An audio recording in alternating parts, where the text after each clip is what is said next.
இங்கு கூடியுள்ள அனைவருக்கும் என் முத்தான முதற்கண் வணக்கத்தை தெரிவித்துக் கொள்கிறேன். என் பெயர் ஐனிஸ்கா. நான் 5ஆம் வகுப்பு படிக்கிறேன். நான் பேச வந்துள்ள தலைப்பு நீர் பாதுகாப்பு.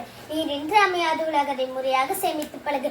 உலகை ஆளும் உயிர் நாடி அதை வீணாடிக்காதீர்கள். அடுத்த தலைமுறைக்கு தர வேண்டிய மிகப்பெரிய சொத்து தண்ணீர். கண்ணின்று வாழ தண்ணீரை சேமிப்போம். மழையால் ஆவது உலகு, ஆகையால் மரம் வளர்த்து பழகு.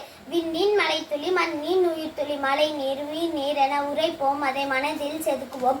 நீர் இன்று பசுமை இல்லை, பசுமை இன்றி நீர் இல்லை. மண்ணுக்கு அழகு மனம், பூமிக்கு அழகு மரம். துளி துளி மழை துளி, அது நாம் உயிர் துளி. இன்றே சேமிக்கப்படும் தண்ணீர், நாளை துடைக்கப்படும் கண்ணீர். மரம் வளர்ப்போம், மனம் குளிர்வோம்.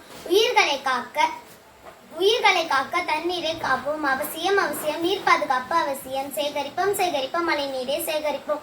மண்ணை வளப்படுத்தவும் மண் அரிப்பை தடுக்கவும் நான் உதவுகிறேன். நீங்கள் எனக்கு தீமை செய்தாலும் நான் ஒருபோதும் தீங்கு செய்ய மாட்டேன். என் மீது கற்றங்களை அறிந்தாலும் நான் கனிகளை தருவேன். அமைதியாக ஓடும் நீர் ஆழமாக இருக்கும். தண்ணீரை பற்றி சிறு கவிதை. நீரின்றி அகம்புறம் தூய்மை இல்லை. என்னை பேசவிட்ட அமைதி காத்த என் ஆசிரியர்களுக்கும் என்னை போல் இருக்கின்ற என் மாணவன் மாணவிகளுக்கும் நன்றியை தெரிவித்துக் கொள்கிறேன். நன்றி, வணக்கம்.